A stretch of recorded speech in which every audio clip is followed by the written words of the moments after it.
Assalamualaikum warahmatullahi wabarakatuh. Selamat bertemu kembali teman-teman pada perkuliahan daring struktur data untuk semester ke-6 2020 hari ini. Kita masih melanjutkan perkuliahan daring untuk pertemuan ke-9 dan pertemuan ke-10, dan mudah-mudahan untuk pertemuan nanti ke-11 kita sudah bisa bertemu kembali di kelas dan melakukan praktikum bersama. Untuk materi selanjutnya setelah kita UTS itu kita akan melanjutkan pada pembahasan tentang algoritma pencarian. Algoritma pencarian ini merupakan salah satu algoritma yang cukup penting yang biasanya kita gunakan pada setiap pemrograman. Selain pada pemrograman pun yang namanya algoritma pencarian itu sering kita gunakan dalam kehidupan kita sehari-hari. Mungkin teman-teman terbiasa dalam mencari barang, ada yang punya kemampuan bisa menemukan sampai ketemu, ada juga yang tidak. Nah, cuman kalau di sini kita akan berbicara tentang bagaimana proses pencarian data pada saat data tersebut kita simpan pada suatu memori. Nah, kemarin kita sudah sampai pembahasan mengenai bagaimana menyimpan data yang banyak pada struktur array. Nah, di sini pada saat kita punya data dalam bentuk struktur array ini, kita bisa melakukan proses insert, update, ataupun delete data pada data yang ada di array tersebut. Nah, sebelumnya ada hal yang paling penting. Sebelum kita insert data, kita pasti akan melakukan proses pencarian. Kenapa? Karena kita harus mencari tahu dulu apakah data tersebut itu sudah diinputkan atau sebelum. Lalu, untuk proses update dan delete pun sama. Pada saat kita akan melakukan perubahan data pada satu data yang ada di array, berarti kita harus mencari dulu data mana yang akan kita update, apakah data itu sudah ada di dalam array atau belum. Begitu pun sama. Jadi kegiatan pencarian data ini merupakan suatu kegiatan yang sangat penting dalam proses pengolahan data, baik itu data internal yaitu di dalam memori pada saat program dijalankan ataupun di eksternal dalam proses penyimpanan data. Nah, disinilah kita harus bisa memahami bagaimana teknik pencarian yang paling efisien sesuai dengan jenis data yang kita miliki. Dalam proses pencarian data ini, pasti ada hasil. Hasilnya ada dua, yaitu satu, datanya ditemukan, berarti data tersebut ada di dalam array, ataupun data tidak ditemukan. Berarti pada saat dicek dari data awal sampai data terakhir, itu array-nya dalam array tersebut datanya tidak ada yang cocok. Nah, sehingga pada saat ada hasil ditemukan dan tidak ditemukan dalam array, selanjutnya kita bisa mengeluarkan hasil berupa apalagi pada saat datanya ditemukan. Contoh, kita punya deretan angka, lalu kita mencari angka tertentu dan angkanya ditemukan. Berarti kita bisa memberikan suatu informasi data tersebut ditemukan pada posisi atau indeks array yang mana. Ataupun pada saat datanya tidak ditemukan, kita pun bisa memberikan satu nilai tertentu yang menjadi patokan bahwasanya data tersebut tidak ditemukan. Selain itu juga, kita bisa mengeluarkan nilai berupa boolean. Jadi kita bisa mengganti ditemukan dengan true dan tidak ditemukan dengan false. Jadi nanti teman-teman pada saat pengimplementasian algoritma pencarian ini, baik dalam bentuk prosedur ataupun fungsi, nanti kita akan bisa melakukan 3 nilai hasil, yaitu ditemukan dengan atau tidak ditemukan, bisa mengeluarkan indeks array-nya, ataupun bisa mengeluarkan nilai kembalian berupa nilai boolean true ataupun false. Nah, cuman mungkin ada pertanyaan, bagaimana jika kita punya data di array yang sifatnya duplikat? Jadi kita punya 2 ataupun beberapa data yang sama dalam array, sedangkan kita akan mencari data tersebut. Nah, yang namanya proses pencarian, jika terjadi duplikasi data, maka dia akan berhenti mencari pada saat data pertama ditemukan. Jadi dianggap datanya sama saja. Nah, makanya pada saat kita pengimplementasian penyimpanan data pada database, biasanya ada yang namanya istilahnya primary key atau kunci utama, sehingga yang dikatakan dengan kunci utama itu adalah angka yang unik, yang berbeda satu dengan yang lainnya, sehingga pada saat pencarian itu kita bisa mencari data yang benar yang kita inginkan, dan di sana tidak ada istilah duplikasi. Nah, cuman di sini karena kita masih berbicara tentang penyimpanan data pada saat program dijalankan, sehingga memungkinkan pada array ini adanya duplikasi data.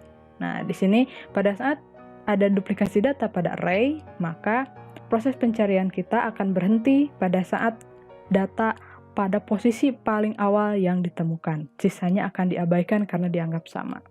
Oke, mungkin nanti teman-teman pada saat sudah belajar sistem penyimpanan eksternal seperti sistem basis data bisa memahami bagaimana duplikasi data itu sangat dihindari dalam sistem basis data. Tapi kalau di sini pada saat kita masih berbicara tentang struktur data, duplikasi data pada array itu masih mungkin terjadi.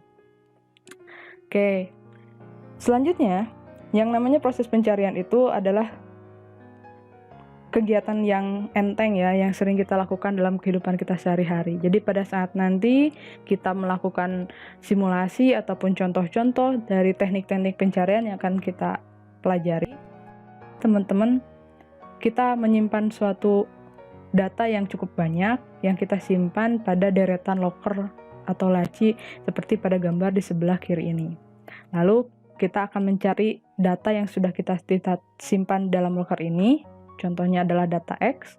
Nah, nanti kita akan menentukan teknik mana yang sekiranya bisa mempercepat kita, mempermudah kita dalam mencari data tersebut. Apakah kita akan mencari datanya satu persatu, dari atas sampai ke bawah, ataukah kita akan mencari secara random untuk mengira-ngira mana yang paling dekat dengan data yang kita inginkan. Nah, itu tuh tergantung dari bagaimana kita melakukan penyimpanan pada data tersebut. Nah, kita akan mulai membahas teknik yang paling sederhana, yang paling gampang dilakukan, dan paling bisa digunakan pada berbagai macam jenis data. Nah, di sini kita memiliki algoritma namanya linear atau sequential searching, di mana kita mencari data dengan mengecek satu persatu dari setiap elemen array.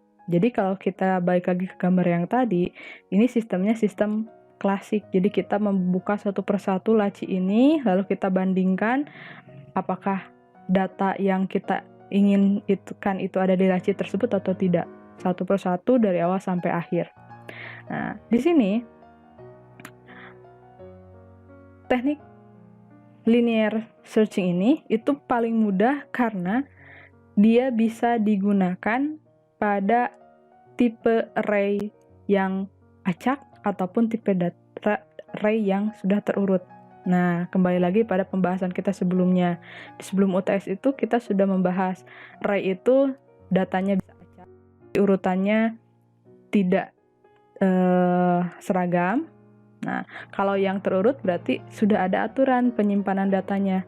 Bisa terurut secara menaik ataupun terurut secara menurun. Nah, di sini linear searching ini bisa digunakan pada dua jenis tersebut, baik yang acak ataupun yang terurut. Kalau linear searching kita gunakan pada array yang datanya sudah terurut, maka dia akan lebih efisien. Jadi akan lebih cepat pencariannya. Nah, namun pada data yang acak pun dia masih bisa dilakukan. Hanya saja efisiensinya tergantung dari posisi si data yang akan kita simpan, yang akan kita cari ini di array. Semakin dekat dia dengan posisi awal akan semakin cepat, tapi semakin jauh dia dari posisi awal atau mendekati ujung array, maka prosesnya bisa menjadi lebih lama. Nah, di sini. Oke, kita mulai lihat contoh yang pertama. Nah, seperti biasa kita punya array. Di sini kita punya array dengan panjangnya 6 dari indeks 0 sampai indeks 5. Di sini datanya masih data yang acak ya, belum terurut. Lalu saya akan mencari data 4. Nah, di sini berarti kita akan melakukan pencarian dari indeks ke 0. Proses pencariannya adalah dengan membandingkan isi indeks ke 0 ini dengan angka yang akan kita cari. Nah, di sini angka yang akan kita cari itu 4, lalu kita bandingkan apakah elemen ke-0 itu sama dengan 4. Nah, karena tidak, maka kita akan melanjutkan proses pencarian pada indeks selanjutnya. Nah, di situ kita pindah, lalu kita bandingkan sekarang antara indeks ke-1 dengan data yang akan kita inginkan. Apakah 5 sama dengan 4? Ini juga masih belum. Lalu kita lanjut lagi ke indeks selanjutnya. Nah, di sini kita lanjutkan untuk mengecek indeks kedua. Apakah isi indeks kedua itu sama dengan 4? Ini juga masih belum. Terus kita pindah lagi ke indeks selanjutnya. Kita bandingkan apakah isi indeks ketiga ini sama dengan 4. Ini juga masih tidak sama. Kita lanjut pada indeks sebelah kanannya. Nah, di sebelah kanannya ada indeks keempat. Apakah isi dari indeks keempat itu sama dengan 4? Nah, baru di sini setelah kita melakukan pencarian sebanyak perbandingannya 1, 2, 3, 4 ke-5 kalinya, baru kita bisa menemukan bahwasanya angka 4 itu posisinya ada pada indeks ke-4. Nah, si angkanya baru kita di sini dia pada posisi indeks ke-4. Nah, jadi pada saat linear searching ini dia sederhana sekali. Logikanya kita hanya tinggal membandingkan setiap elemen dari array ini, mulai dari indeks ke-0 sampai indeks ke terakhir. Nah, lalu kita cek apakah dia sama atau tidak dengan data yang kita inginkan. Kalau sama berarti ditemukan, kalau tidak sama berarti tidak ditemukan. Kalau ditemukan, kita bisa bisa memberikan luaran indeksnya di mana atau posisinya ditemukannya di mana. Nah, sedangkan kalau sekarang kita lihat posisi dia itu berada di awal, anggaplah 4 ini berada di posisi 5, maka dia akan lebih cepat ditemukan. Tapi karena 4 ini dia berada di posisi ujung, maka kita harus menempuh sebanyak 5 kali proses perbandingan. Jadi disinilah kelemahan dari si linear searching ini, karena datanya tidak terurut. Efisiensinya tergantung dari posisi data yang akan kita inginkan. Semakin dia dekat dengan indeks 0, makin cepat. Semakin jauh dia dari indeks 0 atau semakin ujung mendekati akhir array, maka akan semakin banyak proses perbandingan yang kita lakukan. Nah, terus di sini pada saat kita menggunakan linear searching, itu ada satu teknik linear searching yang berbeda. Itu adalah linear searching dengan menggunakan sentinel. Jadi tekniknya masih sama, hanya saja data yang akan kita cari ini ibaratnya kita punya array seperti ini dan kita akan mencari angka tertentu. Di sini kita akan mencari angka 2. Nah, kalau kita menggunakan linear searching yang tadi, maka kita akan melakukan proses pencarian dari indeks 0, 1, 2, terus kita bandingkan dan ternyata tidak ada yang sama. Kan? Nah, cuman kalau kita menggunakan teknik sentinel di sini, nah, si data yang akan kita cari ini disisipkan dulu ke array sebagai elemen paling ujung. Nah, di sini saya kasih tanda merah, artinya ini adalah sentinelnya. Ini adalah indeks array yang akan kita cari. Nah, di sini pada saat proses pencarian, nanti kita akan membandingkan mulai dari indeks ke-0 sampai indeks ke-1, terus kita bandingkan, karena belum ada yang sama, kita berpindah terus, sampai kita menemukan indeks ke-6 dan hasilnya sama. Nah, cuman di sini hasilnya itu tidak ditemukan. Kenapa? Karena posisi 2 ini diketahui indeksnya berada di indeks ke-6. Indeks ke-6 ini adalah yang tadi kan dengan sentinel. Nah, jadi ini adalah satu jenis dari linear searching, variasinya dengan menggunakan sentinel. Lalu si linear searching ini bisa kita juga gunakan dengan sentinel dari contoh kita yang tadi yang pertama. Nah, kita akan mencari angka 12 ibaratnya, nanti 12-nya kita simpan di bagian ujung. Kemudian kita melakukan proses pencarian dari indeks ke-0. Nah, di sini kita menemukan 12 ternyata ditemukan di indeks ketiga. Nah, kalau ini keluarannya adalah ditemukan. Kenapa? Karena si 12 ini kita cek, kita bandingkan, ternyata dia posisinya ada di 3. Bukan di 6. bukan di Sentinel. Sehingga kalau kita menemukan array yang tidak ada di Sentinel, itu berarti keluarannya ditemukan. Tapi kalau kita temukan seperti yang sebelumnya berada di indeks Sentinel, berarti itu tidak ditemukan. Ini adalah salah satu jenis dari variasi linear searching. Ya, sekarang kita coba menggunakan deret array yang lain ya. Beratnya kita di sini punya deret array yang belum terurut. Lalu kita akan mencari angka yang ada dalam array ini. Contohnya kita akan mencari angka 63. Kita menggunakan teknik linear searching. Maka di sini dia memiliki langkah yang cukup sederhana, di mana dia hanya menggunakan 3 kali perbandingan. Dia membandingkan dengan indeks ke 0, apakah 63 sama dengan 29? Oh tidak. Lalu kita lanjut, apakah 63 sama dengan 58? Tidak. Terus pas terakhir, apakah 63 sama dengan 63? Iya. Baru kita bikin keluaran bahwasanya 63 itu ditemukan pada indeks kedua. Berarti semakin dekat dia dengan posisi indeks ke 0 akan semakin cepat. Sekarang kita coba kalau kita akan mencari angka yang berada di ujung. Contoh kita mencari angka 26. Maka dia akan melakukan proses perbandingan yang cukup panjang, dari mulai membandingkan indeks ke 0 sampai dia melakukan perbandingan ke indeks paling akhir dan baru ditemukan. 26 ditemukan pada indeks ke 9. Jadi di sini linear searching itu karena dia bisa digunakan pada berbagai macam data, maka